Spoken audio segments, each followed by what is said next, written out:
Hey guys, and welcome back to Disgustingly Easy, the podcast for the long game. So, if you are new here and you're confused as to why the pod is called Disgustingly Easy, let me quickly clarify. When I say that, I'm not talking about lowering your standards or doing the bare minimum. What I'm actually talking about is removing unnecessary friction, building habits, training, routines in a way that your brain can actually follow through on, especially if you're neurodivergent or if you're someone who has spent years stuck in that all in, all out cycle. Disgustingly Easy is about making the baseline so doable, so repeatable that consistency stops feeling like a fight and you can be in it for the long game. Zooming out to the bigger picture, breaking up with the need for urgency, quick fixes, and before and after thinking, and instead building something sustainable, identity-led, and aligned with your life. Now, today's episode is going to feel a little bit like two internet pen pals stepping into the same room for the first time, because today I'm sitting down with someone who I've actually never had a face-to-face conversation with before, but somehow we've already had about 400 different conversations in our DMs. I am joined by the incredible Miriam Latif, mum, herbalist, business owner, founder of the Root Network, which is supporting other practitioners working at the crossroads of clinical and collective care. And she's also a newly crowned Sunny Coast local, someone who is very quietly, very powerfully doing what I think a lot of the wellness space says it's doing, but often isn't, which is actually rewriting the narrative around what it means to be healthy and well. And that is her mission, to rewrite wellness. And when I tell you that the Venn diagram of our values and beliefs is basically a circle, we're talking the current chaos in the wellness industry, the increasing blurred lines between aesthetics and pharmacology, the GLP-1 conversations that no one seems to be having tied to the rising trad wife, alt-right pipeline, and the very real issues around skinny culture that lead into a lot of darker concepts. But also what it looks like to come back to yourself, to build a relationship with your body that is grounded in both evidence and autonomy, and to ask not just what works, but also what feels good, what aligns, what kind of life am I trying to build. Miriam is also one of our long game ambassadors, which makes this conversation even cooler because this really is about shared values and shared experiences. This is what happens when two women who care deeply about this space sit down and say, okay, but what are we actually doing here? And also, important context, we are both deeply emotionally invested in heated rivalry. If that comes up, just let it happen. All right, we're going to get into it. So Miriam, welcome to Disgustingly Easy. Thank you so much for being here. Thank you so much for having me. What an epic intro. I'm so excited to get into this conversation. Amazing. Can you tell us a little bit about who you are and what you do? Yes. Who am I? Gosh, what a good question. I feel like an important part of who I am is really to mention that I am a daughter of Egyptian immigrants. And I think that is such a cornerstone in how I see the world, because I was born in Australia, but my blood is of somewhere else. And so I think when it comes to really holding the both and really being able to hold multiple truths, which is really what I bring to my understanding of wellness and how I interpret wellness, that is such a huge part of it, because I don't feel like I'm necessarily from Australia. I'm a foreigner here in ways, but also if I go to Egypt, I'm a total foreigner as well. So I can't really fit myself inside a box necessarily. I'm kind of here nor there. I think I've written previously, my life is a conversation between two places. And so in terms of who I am, that's a massive, massive part of it. I'm a mom to a beautiful 3-year-old daughter. I'm a herbalist. I love plants. I'm also have always been kind of a systems thinker, thinking of things quite complexly from quite a young age. I just tend to see the big picture and tend to see the relationship between things and tend to see, not the pieces, not isolated units or things, but how the things sort of speak to each other and shift in and of themselves and shift each other as well. And that's a really important lens that I bring to health. And what do? I really love to be in conversation and speak about wellness and ask questions that aren't conventionally being asked. Some people have called me a disruptor or an agitator, and maybe I'm that on some days when I'm feeling fiery, but I don't feel fiery every day.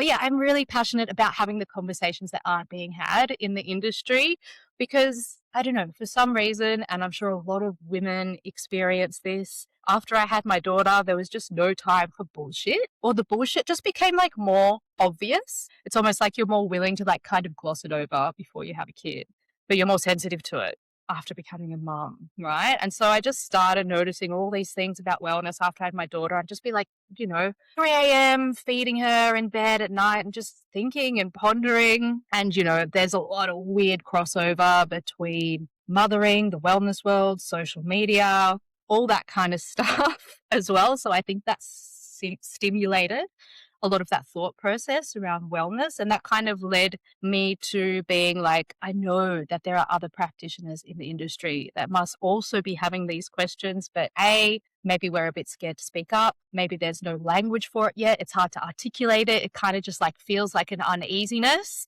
but I don't know how to go about speaking about it. There's a lot of amazing commentary around the pitfalls of wellness culture coming from outside the culture that I started to read, but I still couldn't find anyone from inside the industry kind of speaking up and asking these questions. I created an online community or collective called the Root Network for studying or qualified herbalists, naturopaths, and nutritionists that want to like tend to our work because like we love our work and like just because we question it doesn't mean we don't love it. In fact, I think like being questioning and critical is an act of love and an act of care because you're like willing to go there, So I created this community where we were like learning about herbs and body and physiology and pathophysiology and all the things and bringing our casework and asking each other questions and collaborating, but also having conversations specifically around the things that we were feeling weird about in wellness. I love that. I love that. And I totally agree because like I comment on the fitness industry a lot and I bitch about the fitness industry a lot. But obviously I also deeply care about and deeply love the fitness industry and the sides of it that are good and wholesome and the community aspects and the evidence that is coming out around like actually understanding women's bodies. And now we've got all this stuff that we can do and we know that it works. But at the same time, like exactly what you said, to love something is to see all parts of it. So being able to see all parts of it, see what's working, see what's not working, what needs to change. Also being able to see the parts of it that are deeply problematic, taking advantage, speaking to people's worst pain. Or for me, it's all about like this idea, everything comes back to this sense of belonging being the thing that marketing loves to poke at. Like, if you don't do this, you won't belong. So if you don't lose weight and if you don't meet this aesthetic and if you don't look like everyone else, then you won't belong. And that's our deepest fear we know through, I mean, for me, it's like my studies in sociology and anthropology and psychology and social work. I love what you said about being able to hold two truths. And I'm going to circle back to that. But firstly, for anyone who maybe doesn't understand much about your specific place in wellness, what is a herbalist or what does a herbalist do? Why would someone see a herbalist? Yeah. So a herbalist is somebody who has a deep knowledge of plants and how they can help promote health and heal things inside the body. And herbalists have existed for tens of thousands of years since ancient Egypt and ancient Greece and beyond, right? We've always had an emergent relationship with plants and use plants in our local areas to help tend to our bodies. So I'm part of that really long tradition and I've spent many years studying plants and how they can promote health. I am not dogmatic at all in the sense that like just because I'm a really big fan of how plants can help us heal, that doesn't mean that I reject modern medicine at all. It is also extremely problematic, especially when it comes to women's bodies, as we know, medical misogyny, for example. But if you're talking about holding that both and, I am definitely a herbalist who believes, again, in a relationship between natural medicine, natural therapeutics, and conventional biomedicine for sure. But there are a lot that plants can offer us in terms of tending and healing our bodies, not just when we're really sick, but on a day-to-day level in keeping us well in really like supportive, gentle and accessible ways. Like I bet if anyone walked out into their front yard or even down the sidewalk, there'd be at least 5 plants that you could access and, put into a tea or whatever that could help tend to your body. Yeah, Herbalism was a brief flurry and a hyperfixation for me a couple of years ago. I went and did a herbal first aid course, Oh, then ventured out into my backyard and ate a bunch of things, and then drove myself to the hospital because I thought I'd eaten hemlock, and I didn't tell my husband because I didn't want to seem silly. So I first drove to a bookshop. This is this the is the crazy that best. exists in my brain. Went and found a book on herbs, was trying to find a picture of hemlock, and then started to panic and feel hot and anxious. So I was like, well, it feels like I'm having some kind of reaction. It's just anxiety. And then drove and sat outside the hospital, didn't go in, called the poisons hotline. And the lady was like, when did you eat what you think was hemlock? For those who don't know, hemlock is highly, highly toxic, Mm. poisonous. And I was like, oh, it was like 2 hours ago. She's like, you'd be dead by now. I was like, oh, okay. I'm just having a panic attack. Yeah, I'm just having a panic attack. It's fine. And I think what people don't realize about herbs is most modern medicine is derived from herbalism, and things like Panadol and all of the general things you would find in your medicine cabinet or wherever you keep things is something that is plant derived. So, what do you feel like is your current mission in terms of the root network and the way you speak about these issues online or rewriting wellness? What is kind of the hot topic for you right now in terms of women's health and wellness in general? Again, for me, it's just really about identifying, and this kind of relates to the thing you were saying before about belonging, identifying the impulses that are driving us towards this kind of behavior. Like wellness gets so weird. And what I Oh, want to really kind of get some nuance around is that sometimes the practice is really strange. For example, I saw on the internet the other day people being hooked up to kidney dialysis machines in order to detox, just as a wellness practice. It goes so fucking extreme, but what I really want to try cleave apart is yes, the practice is fucking weird, but the impulse is very human and important, and I never want to demonize the impulse. Sometimes people get confused when I get really fiery on the internet. I'm like, why are people on a kidney dialysis machine for detox? But I'm not ever criticizing that very human and important need to want to be well. I just think I'm so curious about the forces that impact how we end up where we have ended up with wellness, which is when you take that very important impulse to want to be well, to want to belong, to want to connect, to want to feel good, and you plant that inside post-industrial late stage capitalism, hyper individualized neoliberal patriarchal culture, that's when shit gets weird, right? Yeah, exactly. That's when shit gets weird. And so my kind of mission is to be guys, let's recognize that impulse. Keep the impulse, but let's also recognize, let's make visible the invisible architecture that is shaping it. Because once we're aware of it, we can kind of catch ourselves, and we can still honor the impulse without letting that bullshit hijack it and commodify it and make it so fucking extreme and make us want to tell everybody about it because we live inside an attention economy, and make us want to identify with it so hard because we're so fucking disenfranchised, right? That we need to make these things our entire identity and then amplify it to the extreme again because of the attention economy. Let's talk about that stuff. So that's kind of what I'm trying to get at. how do you find communicating that online? Because I feel exactly the same with regards to health, fitness. This was everything we were talking about in the workshop that I taught on Wednesday night, all about motivation and understanding where your motivation comes from. And when we have this commodifiable capitalist structure under a patriarchal framework that seeks to tell you all the things that are wrong with yourself so that you feel as though you're not going to belong until you fix them, which generates what I was teaching about, which was an away from motivation. And away from motivation is you're seeking to escape a feeling because of your fear, because of that sense of disenfranchisement, or just struggling in general in terms of where you fit in the world.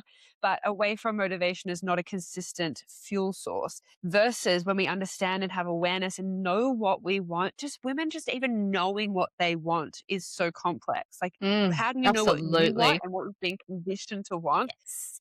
Women when we know who we are and what we want and how to get it and the influences on us and how to be aware, but also like interact with things with educated and informed consent, we can generate a toward motivation of like, I want that because I want to grow, because I want to learn, because I want to be the best possible version of myself. And that's what I was teaching on Wednesday, that like this is how we start to discern and how we become aware. But it's so hard in an attention economy where you've got to hook someone in the first 10 seconds of a reel. And, you know, I try to diversify, and I know similar to you, and we got things like our collectives and our memberships. And, you know, I've got a Substack that I write on very infrequently in ways that go into more depth. But it's like, how do you get these ideas across in what is like no seconds, no Yeah. time? It Yeah. feels impossible. Yeah. Yeah. I have such a conflicted relationship with the format, particularly on Instagram. Like that's what I'm on mainly. And I would love to start writing long form in Substack more because I love words and I love writing. Fuck, man. Some days I hate it. Some days I feel like I get a nice message from someone being like, this really helped me and whatever. I'm like, it's good here. Like it's good how I'm doing it. Yeah. I really don't have an answer for it. I get what I worry about is because we are forced to simplify our messaging and forced really to only show one dimension of what is essentially an extremely multifaceted conversation. Like, you know, this idea of mirror neurons. And like when we are forced to really simplify our message, gosh, where am I going with this? When we're really forced to simplify our message and we get rewarded for that, right? And then people are watching this message and I'm scared it's spreading like a very simplified binary way of thinking. That's what I worry about with social media. I think me personally, I've resigned to, yes, maybe my more complex content doesn't do as well, but morally I need to put it out there because that's what sits better with me. And then also being okay with like every now and then, because this is a business, I might need to do something that's like a little, I know that will get more engagement, you know, like, and also being okay with that. And it's never like a clear cut thing. I'm always wrestling with it. But if we go back to that piece about like my identity, like wrestling with two sides of something is like the very fabric of my being. And so I think I've stopped trying to solve that contradiction and just being okay with the wrestle of it. Yeah. And I love what you're saying about at the start about that idea of being able to hold two truths or hold binary things in opposition or hold a paradox. It's a very Western, very colonial mindset, very masculine, patriarchal mindset that like there is a right and there is a wrong and there is a this and there is a that. And I find like when I have conversations online where there is a requirement of more nuance. I get a lot of comments, you know, a recent reel I did about GLP-1 where I was trying to say, look, I'm just, as a health practitioner, as a fitness practitioner, these are my concerns. I'd love to know what you think. And people were like, you shouldn't be talking about this. This thing has been great for me. This thing is great. This thing is good. And I was like, guys, we can hold all of it. But I think it's very of the West to want a solid answer, or even like in that attention economy, everyone wants it simplified. Everyone wants like, I need this. I need the clarity. I need it to, we just can't hold the complexity of a concept. Totally. And that's what I was trying to go before with my conflict with Instagram and those mirror neurons. It's like, I do wonder if because that is a large part of what we're consuming, it's really changing the way, and maybe from an NLP perspective, you might have some ideas here, but it's really changing the way our neurology is structured so that our capacity for complexity is becoming less and less. Like I truly think, because when I think about health, of course, I think about physical health, my work as a herbalist, but I think about cultural health as well. And for me, complex thinking is a very important characteristic of cultural health. And we see that waning more and more and more.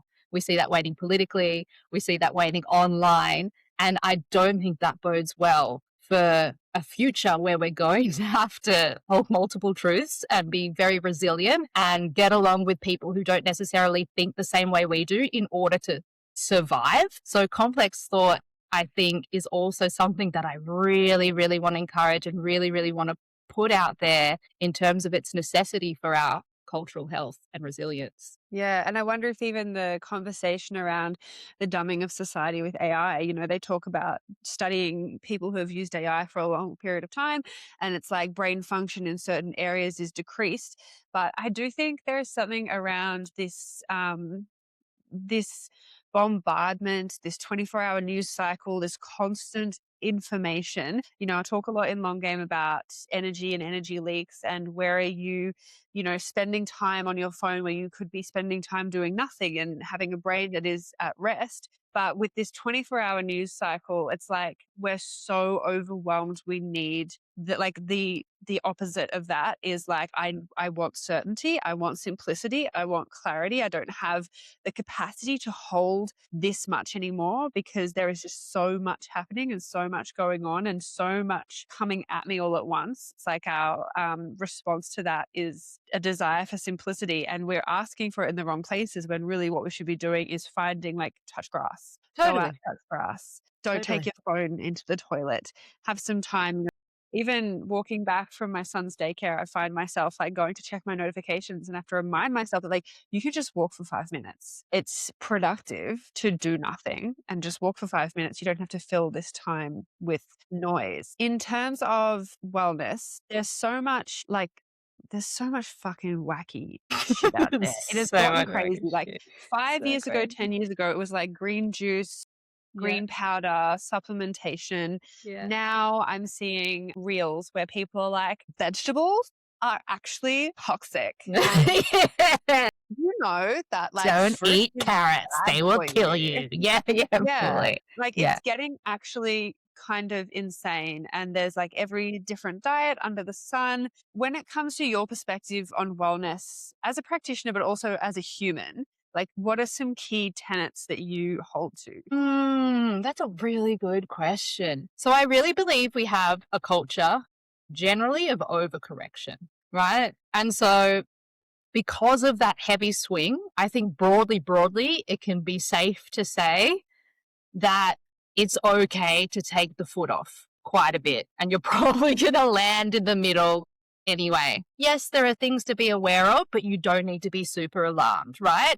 And so I think broadly, with all that messaging that is coming at us, that the stress and the tension that we create in our bodies around trying to be well in this overcorrected kind of way is worse for us than any of the things that, like, we're told to avoid and whatever it is, right? And so me generally, in like a very broad view, and I know it's different for different people who have different conditions and all this kind of thing, but one thing I've said before is that you are probably not as unwell as the wellness industry has told you that you are. Never forgetting that the wellness industry is a $7 trillion industry, and their messaging is not intended for your wellness, but for their bottom line, Yeah. right? Their job is to make you think that you are unwell in order to need their supplements or their products. Exactly.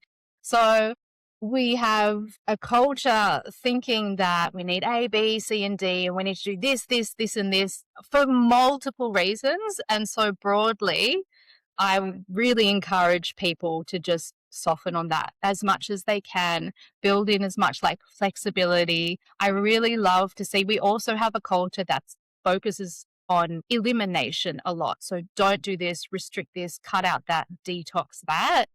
And I really like to build capacity because anyway, if you want your eliminative functions to work, you still need to have like capacity, you know? And so I'm really more focused in my practice, at least where applicable, to like really build capacity, really juice people up as much as possible. What else am I like? Is it tenets? Yeah, man, just like fuck it a little bit. Sometimes you could say fuck it, like really just take it a bit more easy. You know, I really think that's really fundamental to the way that I see wellness. Yeah. And then obviously a huge problem with wellness is that it is very much focused on the individual.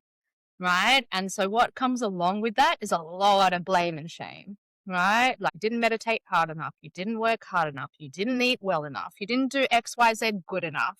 Right. And we have to recognize, and this isn't to fall into a victim narrative as well. There's a lot of nuance with this conversation, but we have to recognize as well that we are impacted massively by our environment, right? Whether that's living in a technological hellscape, whether that's living inside late stage capitalism that does not leave us with much resources, does not leave us with the ability to build much capacity. Like there's always things, we always have agency, but it's just including that inside our narrative as well. Like, babe, it's not all your fault. You didn't do it all fucking wrong. Like that's so important to remember. And I love I don't know if you don't follow the account Healing from Healing. It's one of the best things on the internet. It's so good. He's an anthropologist, a medical anthropologist who has a hilarious account where he just posts all the weird whack shit that's happening in the wellness world. But his commentary, he's an academic and it's so genius and it's so clever. But one of the things he says is that wellness is about keeping one eye turned inwards, but one eye turned outwards. And my main gripe with wellness right now is that it's just one eye turned inwards. And we're like healing our inner child and we're healing our inside and we're doing all this stuff for ourselves. But he says that, like, yes, go to therapy. It's important. Look at your past. But also let's look outwards towards our communities and build relationships so we can help transcend that loneliness as well. So for me, when it comes to my philosophy about wellness, it's really like one eye turn inwards and one eye turn outwards. And I talk a lot about community and collective health, not because I think we should just focus on the outside and reject any self-care and self-tending. I want there to be a relationship between the two things, right? We take care of ourselves, and when we can move outwards, we do that, and then we move back inwards for a little bit, and it's a movement between the two. I think people think that because I talk a lot about community and collective health, that means you should just not give a fuck about yourself. That's not what I think at all. I'm just like, the wellness industry, because it's trying to make so much profit, has got you over-focused on you. Firstly, thinking it's all your fault. Secondly, trying you to endlessly plumb the depths of yourself from this Sisyphean task that will never ever finish in order to keep the fucking wheels of the machine turning. So I feel like my job is really to sing up the other side of it. Right? And just be like, guys, there's an outside world as well. We need to build community so we can help transcend that loneliness. We need to build community so that we have capacity. We need to at least include in our understanding of wellness the structures and systems that impact our health. I'm not saying like get out there and like burn it all down, like unless that's your jam, absolutely. But include that in your story about what it means to be well, because if we exclude it, it all just gets worse. So that's, yeah. I feel like that shame and that internalizing all the issues and all the problems and taking on that self-blame is a huge part of my work, and part of the reason that I took the women's circle facilitation side of things and the group therapy side of things from my background and brought them into long game. And I have such an emphasis on the collective, because it's like once people realize, and this is what the wellness industry doesn't want you to know, it's like once people realize that everyone else is experiencing this too, it's almost like it goes from being deeply inherent part of like who you are, and like it's a flaw and it's a thing you have to fix. And like you said, you have to go to therapy, you have to do the stuff, you have to journal, you have to do the deep work, you have to meditate, you have to like the list of things that you tell yourself you have to do that you probably, as a neurodivergent millennial mom with a business and a partner and a fucking to-do list a mile long, don't have capacity to do. The thing that happens when people come and they share these things in community, and what I see time and time again in the forum, in the long game, in our retreats, in our catch-ups, it's like that moment and where women clock that someone else is experiencing something that they thought was inherent. And it's like the moment she clocks that someone else is going through that too, it's almost like it pulls it out of the depths and then it pulls it to surface level. And then we get to kind of spend some time, maybe we step out of it for a moment and like, what would my life feel like if I didn't think that I was just deeply personally flawed? And then with enough time and community, and I sat in circle for the last 3 years with Siobhan Delaney from Kindred Womancraft, and she was just like, that changed my life so much as a neurodivergent woman who just thought everything was inherently wrong with me. But sitting in circle and being in community with other women, deconstructing that internalized shame, I think is probably one of the most important things we can do. And if you don't have places to do that and spaces to do that, taking that responsibility on and being like, how can I be more authentic, be more honest, be more open with my friends?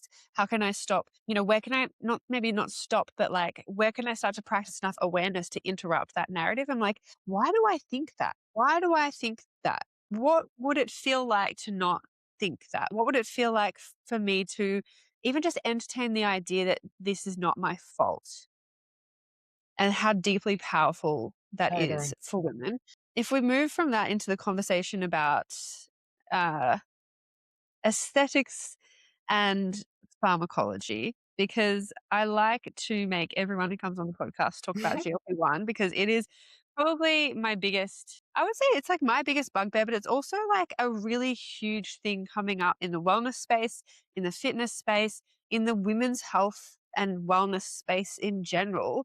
We're all aware of it. We're all watching Hollywood slowly disintegrate into nothing but skin, bone, and the facelifts that have to come alongside of that. I get deeply criticized a lot when I talk about GLP-1 because I'm not a doctor. Mm.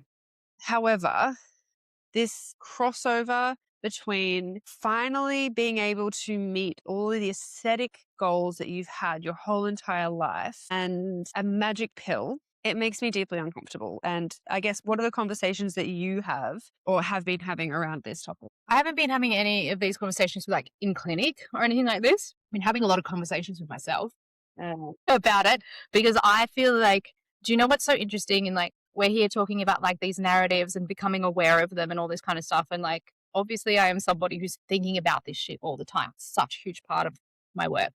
I'm very aware of like, you know, the history of hustle culture, productivity narratives, aesthetic narratives. Like, I live inside making these invisible narratives visible, and fuck, they still have so much power over me. You know, like, it is, even though you can make them visible, even though you can know about their context and their history, I still have days, and I did a post about this the other day where I wake up and I look in the mirror and I'm like, I would take a pill to change the way I look. And that's just me being like totally fucking honest and being like, I'm resilient to these stories and they still fucking get under my skin. And there are days that feel fucking hard, right? Yeah. Because we are fucking mired in them and they're coming at us in so many formats all the time. It's like, it's not a like, I've understood this story and now it's gone forever and I feel 100% confident every day. It's like a spiraling process, right? My issue with having such easy access to things that change our shape, like, you know, GLP-1 medications, is that what happens is that we lose the capacity to have the cultural conversations around why we think these shapes should be the only one that are seen and celebrated. Right? If everybody suddenly can, at the drop of a hat, change or morph into a shape that is socially and culturally sanctioned, we stop talking about why that shape is the approved one in the first place. And I think that is the most important conversation to be having alongside actually celebrating all the shapes, right? So yeah, I get it's really holding that both end. And I said that because like I get it. I get the impulse, right? To want to look different. I don't know if this is like in all cultures, but like whenever I walk home, walk in my door at home, one of the first things somebody will comment is like on my, like whether I'm like lost weight or gained weight. You know, it's like a very Egyptian thing. It might be across all, but like I remember growing up hearing conversations about like she lost weight, she gained weight, she did this, she did that. So like I really do wrestle with it.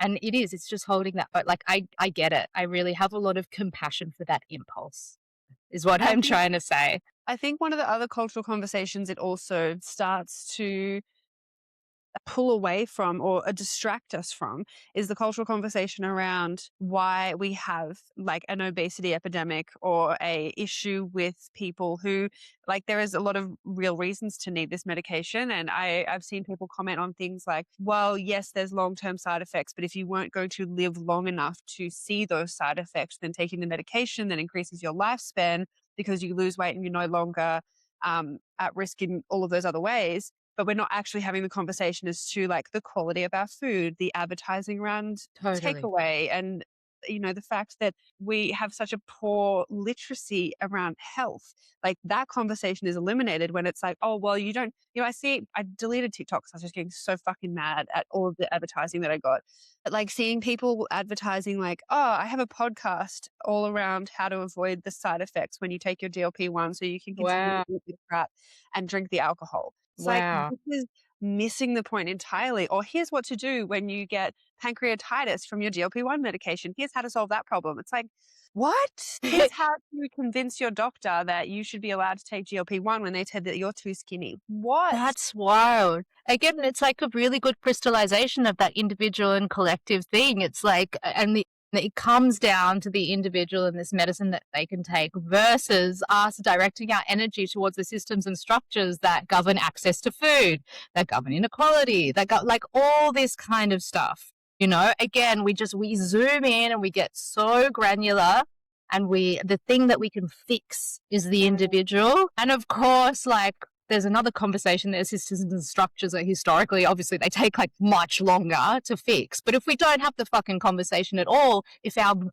gaze isn't directed that way at all, then it's never gonna fucking change. The other thing that's been coming up for me more so, or the thing I'm getting more advertising around, because obviously I shared a reel recently that was like, sit with me on a 3-minute scroll, and I sped it up, and it was like how many times my advertised weight loss inside of a 3-minute scroll, and it was 14 times. It's pretty much the only advertising I see now. But the other thing that I'm starting to see now, and especially with crossover for wellness, is this concept of biohacking with NADs, which I don't even know what that stands for, but obviously like Hailey Bieber sitting on their couches hooked up to their NADs, Megan Trainor's talking about NADs. Like, it's meant to be the kind of hack for anti-aging. Yeah, Demi longevity. Moore Yeah. coming out looking like, I don't know, she just kind of, I don't like to comment on women's bodies, but if we don't allow ourselves to have the commentary, and if we always let ourselves be shut down by the fact that we shouldn't be having conversations around women's bodies, then we're not going to have the fucking conversation in the first place, right? The thing is, like, it's not personal to that person, right? We're talking about like the bigger the bigger concept here. Yeah, exactly. But the NAD conversation is interesting because I'm seeing everyone frame it in the context of wellness. So like, from your perspective, do you know what it stands for? I don't even know what it stands for. I've only come across like, it's like the latest trending longevity supplement, basically. I don't understand the pharmacokinetics of it or anything like this because like I didn't go into that side of it. But yeah, it's the latest trending longevity supplement. And like, fucking hell, anti-aging is the original like wellness grift, And like the concept of longevity is so fascinating. When I think of like longevity, again, it goes like to that thing again of like, what's wrong with aging, and the stories that we have around aging. And I think, again, in a culture that has no idea how to confront illness and how to confront death, that also, again, structurally hides away the elderly, and we don't have like a culture of like elderhood and, tending and like a place for elders. Like, again, I understand the impulse. Of course, people fear aging, but, one of the things that I think of when it comes to wellness and our entire culture is this idea of like linear cosmologies versus circular cosmologies, right? Cosmologies being like the overarching narratives that define how we experience time, how our architecture work, how our social systems work, all this kind of thing. And we live inside linear cosmologies, right? Start and a finish. And that is a projection onto nature because nature obviously is ecological and circular and cycling, right? And linear cosmologies are very patriarchal. And you can see how they filter in through everything, right? Like I said, elders don't have a place in our culture. We kind of just put them inside nursing homes and our waste systems, right? We just pull our fucking we don't have any sense of how things can be fed back into our environment, right? But with circular cosmologies, if we live inside an understanding of even time as something circular, it helps us live with the seasonality of our bodies. Inside circular cosmologies, you are confronting death a lot more because you understand that death is the preface to life, right? That compost has to rot before it can like be fed back onto your garden and things have to grow. So when it comes to longevity, I mean, that impulse makes a lot of sense inside a linear cosmology where like the end is just seen as the end. Mm. Right. And so terrifying, of course. But in a circular cosmology, the end is, of course, the beginning. And so I understand how that works. But that's why I think, again, comes back to stories. Like, how can we tell better stories about how our world works and about how our body works? And that's why I think we are so powerful as women or as people who bleed, because we have a very embodied sense of cyclicalness. I don't know, I might have just made up that Cyclical word, but nature. of our cyclical nature, right? And then when I think another thing you asked me about, like a tenet of how I see wellness, is that like it's cycling, this idea in wellness culture that I'm sick, I take the thing and like it's only up from here. Like, who has that ever happened to? But that's how it's kind of advertised to us at all times. Heal your inner child, your trauma will be gone forever. Take this fucking thing, you'll never get sick. Like longevity, you'll live forever. Like, that's all so fucking linear. And that's so problematic because we're projecting a timeline onto nature, which is like, I think we feel that friction every day.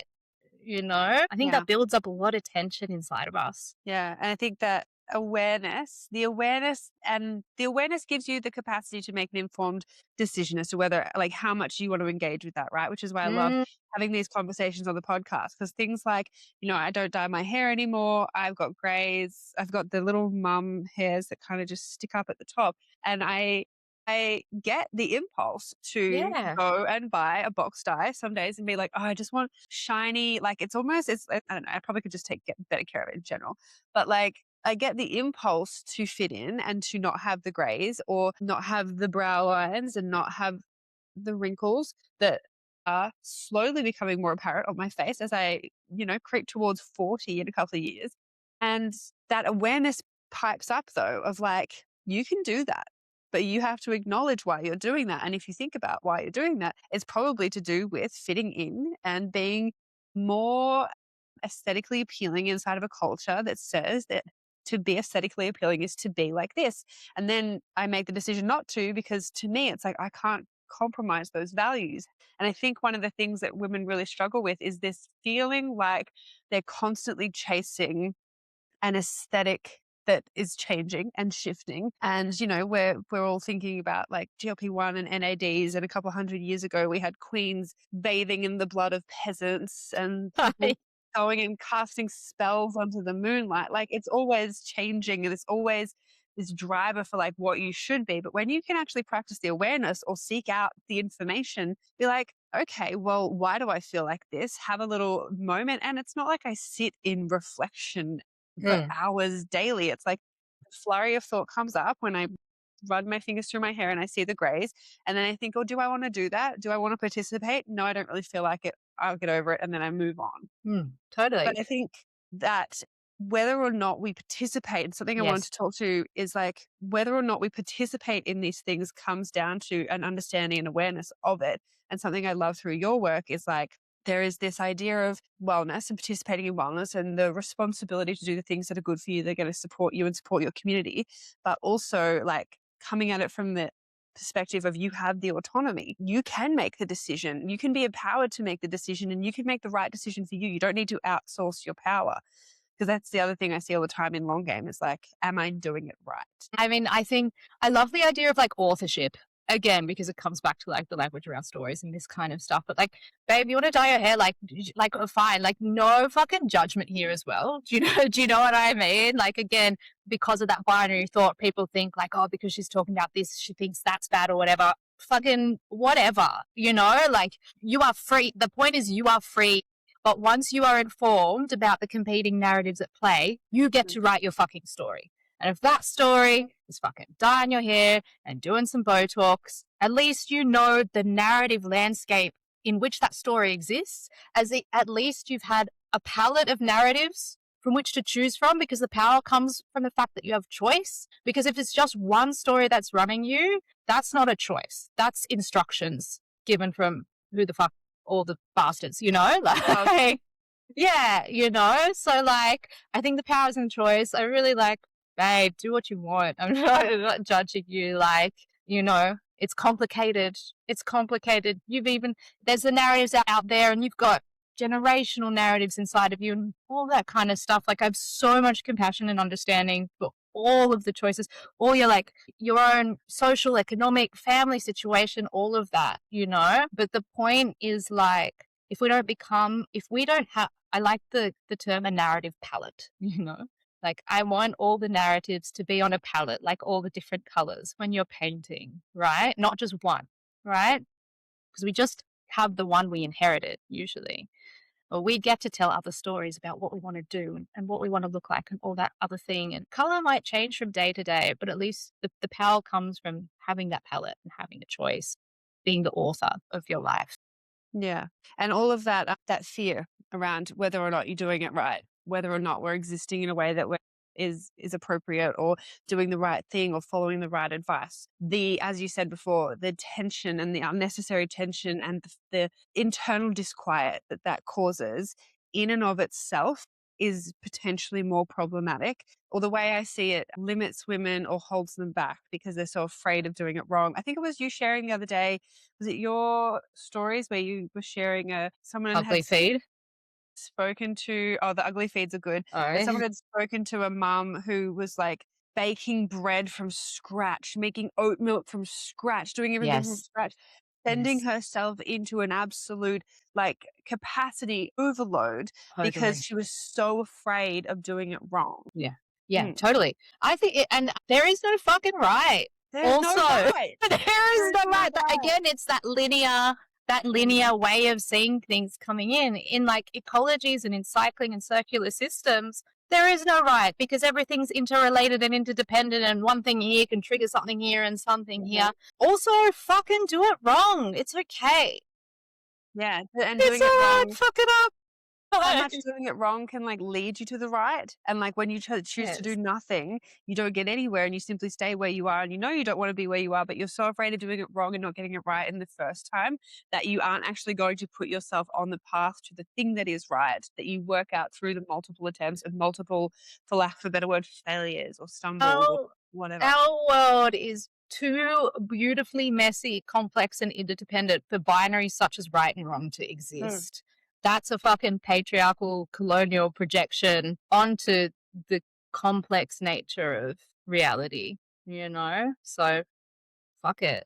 I find that one of the things that women struggle with most with long game when they initially come in, and you would know from having seen the program from the inside, is the lack of the prescriptive nature of it. It's like you come in, and I know a lot of people expect, like, okay, you're going to do these workouts, you're going to eat this food, here's a meal plan, here's this, and here's this. And they're like, how many times a week should I work out? I'm like, well, I have a resource that you can watch that can help you determine that for yourself. And they are so uncomfortable initially with like, I have to work it out. And what nutritional strategy am I going to follow? I'm like, okay, well, step it out, follow this video. It's going to take you through how to build a nutritional strategy.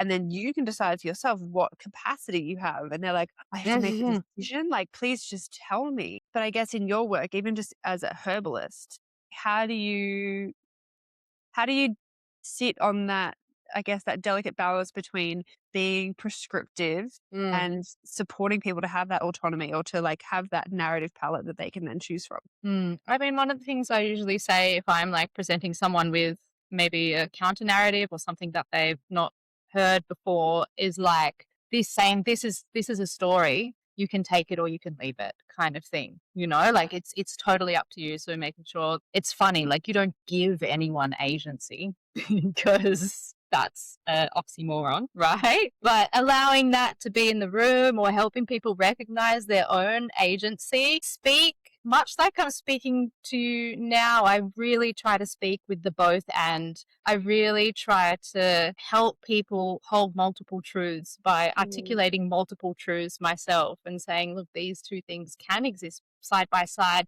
You're very unwell, and there are things that we can do to help you feel better. And at the same time, there might be a little bit, and this is very delicate, and I probably work up to saying something like this, but like the essence of the thing is, yes, there are things we can do to get you better. And there's possibly an element of like a little bit of acceptance or a little bit of like releasing that tension that is probably contributing to maybe things being worse because like that tension of like wanting to be well so bad, like that's a very sensitive, nuanced thing. But across the culture, like I said before, that tension of so badly wanting to be well, creates so much stress, Mm, right?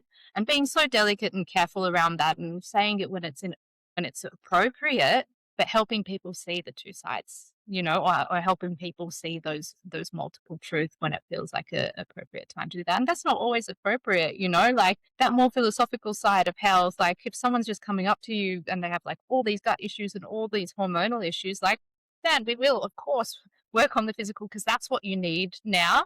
But most people will get to a point where they need to hear a more complex story about what's going on, and that's something that you share when it's like appropriate. And aside from even articulating it, I think like I love this idea of the posture versus the practice. And the mm, posture is just like your inner orientation, and how I just hold myself and how I rock up, and like the this is a loaded word, but the energy with which I like, rock up, that's like my inner posture. And mm. that might not come outside in terms of like actual things I say and do in practice. But I do think that inner orientation is an important thing to kind of cultivate. I love that. That's awesome. I guess in thinking about the kind of women in long game and the women listening to this podcast, when we are so overwhelmed with wellness information, with what we should be doing, with what we should be avoiding, and in a place where we're like, I actually don't know what I believe anymore. It's a huge thing we see in long game people coming in because they're like, I'm so confused by the amount of information that I have taken on, whether that's stuff we read in, Dolly magazine back in 1999 that just stayed with us, or like something, someone's big sister told us back when we were 15 years old and we've taken that as like gospel. Like, where do we start in even, I guess, sitting with ourselves and having that conversation about like, well, what would it mean for me to feel well? Yeah, that is a really awesome question. I would say turning off social media Mm.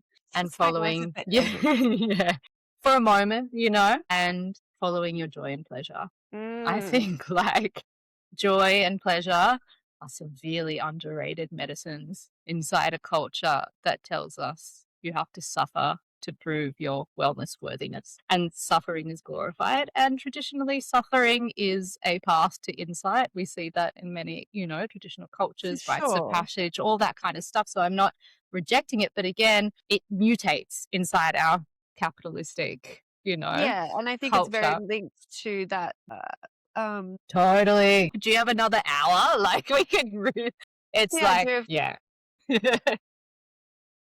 religious undertones that we live by in a white Anglo-Saxon society.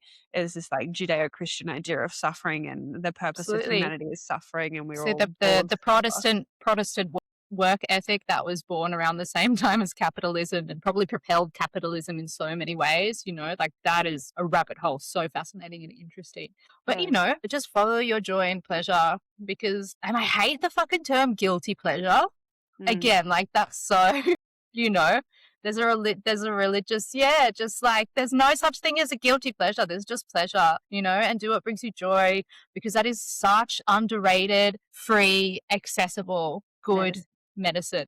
And just be aware, again, binary thinking, when I say follow your joy and pleasure, I don't mean like go out and like wreck and destroy yourself, It but never. like, like, yeah, and I love a bit of hideism, you know what I mean? But like, gather the people you love, eat something together, go look at something beautiful, like turn all the wellness shoulds off, because man, that is some good medicine. Yeah, being with other people, being with other women, having fun, even just the idea of like, for me, treating the gym like a playground, like it can be fun. You can be a bit silly. You don't have to worry too much about being right, doing it right, showing up right. Yes, I absolutely love that. Following your pleasure, even things like therapy. I tried traditional talk therapy for years and that was no good, and then followed my pleasure. And now I go to equine therapy where I spend half my time patting a horse. And the way in which that has been supportive and unlocked multiple other ways of healing for me. Like, how, if you had to do all of this stuff, how could you think of it Or how could you find a way to do it in the most fun, most you Totally. way that's Yeah. possible? Yeah. Yeah. It's so underrated and almost demonized once again in a culture that almost like requires suffering to be well. Like, fuck How boring. that. How Yeah. we have like Yeah. one life. Like, yeah, for sure. Sometimes it's hard, but I really just want to up seeing what is not. And Mm, so, yeah, definitely turn off the social media just for a little while and just do something that is fun and joyful, mhm, makes you feel mm. good. Yes. Speaking of fun, I mean, you have come across as a long game ambassador. What is it about the long game that was initially got you in? You? And all you're like, yeah, heated rivalry. No, so I really love the socio-political aspect that you bring to the long game. But what is so cool for me in the long game, and I just realized this the other day, is that since having my child, it is the first time in 3 years that I've ever participated in something that's just for me. And, I've signed up to courses to do marketing. I've signed up courses to learn more about being a clinician and all this kind of stuff. But it's just the first time. And I was like, that's fucked, but amazing also that I've gotten to be a part of something that is just for me and that is like healing in and of itself. And it's really because again, we go through all these narratives, but productivity culture, the meritocracy, all this stuff I know about, I'm still such an all or nothing person. And it's really rewiring that for me. And I don't think I could have done that outside of a structure, Mm. and a place that's like I get to comment my wins and all these little things that make me feel like, yeah, I'm supported and seen in doing that is the really epic part of it that I've only like just realized like the past few days. I Yeah. really see, part of my role or part of the role of long game is like there's this mountain of bullshit that every woman has blocking her from like her true path or the things that she wants to do or the places she wants to go or what she wants to be capable of or her potential. And it's like every Monday when we come in and we're like, what are you going to do this week? What challenges are you going to face and how are you going to overcome them? Let's front load this decision making. And then every Friday when we're like, what's your win? What did you do? And at the start, it was so hard. Women would come in and be like, I don't know what my win is. I'm like, find one, find Yeah. something. I don't care. Is it like I got up this morning and I didn't want to? That's a win in my book because it's like this reorienting ourselves towards like, what are you capable of in the first place? And then like, what did you do that was great? Because it's just chipping away at this self-doubt, this self-criticism, this like idea of us, like saying at the start, like being inherently wrong and reorienting us to this idea of like, I'm actually pretty great. I'm actually doing really well. I'm actually celebrating a lot of wins. I'm finding a lot of joy. And I think just the tiny little reorientation every single week, women are looking back over 6 months in the long game or 12 months in the long game and being like, I feel radically different Mm. because it's not a big thing you have to do. It's not a light bulb moment. It's not a huge, like, ground shaking. Like, maybe at the Yeah. retreat, we have a few of those, but it's like the little rotation. Like, you're looking here, and I just want you to look here. And every Yes. week, I'm just changing that until Yes. this is the direction that you look in Yes. as a default Yeah. instead of this like overly critical, hyper individualized self. Totally. So you're rewriting narratives inside the long game and you're cultivating a different inner posture, which is so what a lot of this fitness stuff is like missing because you're just doing like the physical stuff without Mm, tending to the stories yeah, inside and without just helping with that inner posture and that slight reorientation, which is obviously like half the equation, maybe more, I yeah, don't know, but like so important for making it stick and making it work because you can do all that. You can hold a different posture outside. But if mm, it's not inside, well, I don't think that's going to last. yeah, This is just coming to me as I'm saying it, but yeah, yeah, it's and it's powerful. so easy in a quick fix attention economy Yeah. to sell the top of the iceberg. like the physical aspects, the physical results, but really what we're here for is like none of that will stick until you actually deal with whatever is underneath. And that is so complex. It's like, and again, it's not like neat little silos that you can like deal with one at a time. It's like a soup of society, culture, history, economy, politics, gender Yeah. politics, diversity. It's just like You all mixed in together. It's amazing. Yeah, Yeah. I really feel like what you're doing with fitness is what I'm doing with wellness, and Mm, back to like, yeah, it's hard to communicate that on Instagram, but we try our yeah, best. we do it. Yeah. Question that I ask everyone as we're coming to the end, and sad that we didn't talk about heated rivalry at all, but that's okay. Question that I ask everyone when they come on Disgustingly Easy is like, if someone wanted to engage, I guess, or move in a direction of feeling well, I mean, I guess we might have already answered this, but it's good to ask anyway. What would be a disgustingly easy first step? Something that, I always contextualize it, but like it's not something that's going to cost anyone money. They don't need any special skill.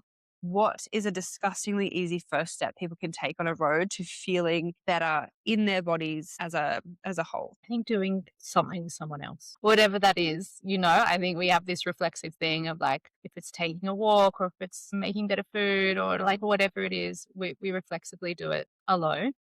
But like Mm, find like one person you can do the thing with. mm, And I think that makes things so much easier and increases the joy and increases the pleasure. Like relationship, is such a, for me, important part of wellness, whether that's like a relationship with somewhere in nature or with another person or whatever it is, doing things like relationally. I'm a very, very big fan of, yeah, find one other person to do the things with. yeah, Yeah. connection.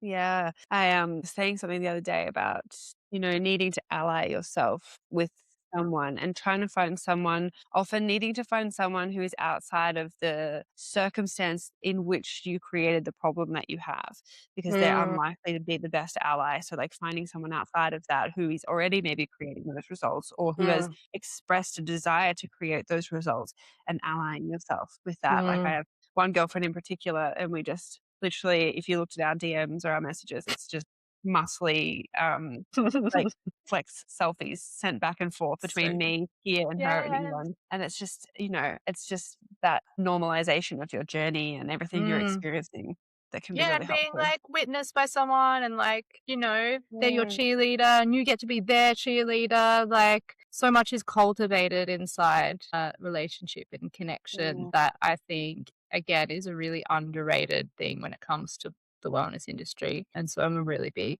fan of that. amazing. So this conversation is exactly what I love to do. It's exactly what we do inside of Long Game on a weekly, daily, hourly basis. This is everything that we do, as well as doing our workouts and getting our steps in and focusing on our whole food based nutrition slash sharing our favorite Aldi chocolates. Mm. We are full spectrum in the Long Game, about giving you the context, the language, the permission to think more critically about the space you're in. And today I love how we've covered everything from like the state of the wellness industry and acknowledging the fact that it's so confusing right now, pharmacology being disguised as a lifestyle necessity, the very real ideological pipelines between, where people are at and aesthetic spaces that they're wanting to move in, and obviously the importance of working out how to come back to yourself to build a version of health and wellness that is informed, intentional, autonomous, and actually yours. So, Miriam, thank you so much for Thank this. you.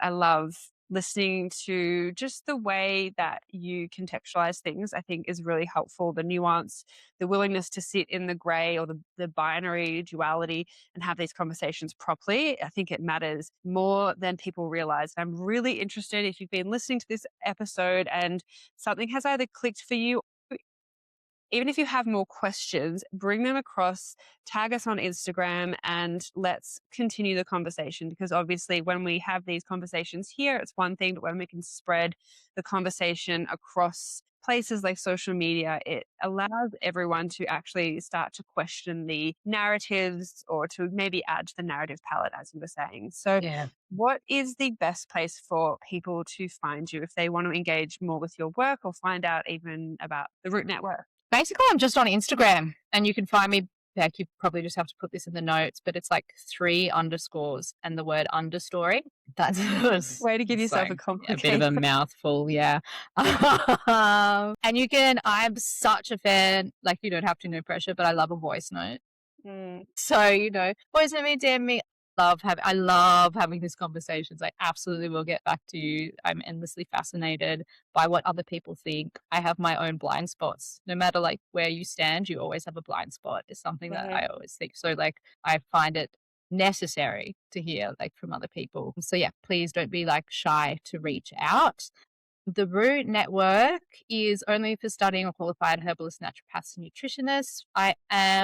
It opens the doors like twice a year. Next doors opening is the 7th of April. But I am hoping to do a Substack because I do love writing long form, like I said before. And so if you're not a practitioner, you can keep your eyes out for that. Amazing. So, so good. Well, I will make sure that's all in the show notes so people can head straight there and find all of your information and jump on board. Otherwise, if you have loved this conversation and you want to learn more about long game or getting involved with long game and the program, or it's not even a program these days, I don't know what to call it. It's a full service ecosystem, one stop shop in terms of health, fitness, nutrition, and mindset, especially for the neurodivergent millennial women, mothers, business owners. We have got you. As I always say at the end of every podcast, remember when nothing is certain, anything is possible. You've got this, and we've got you.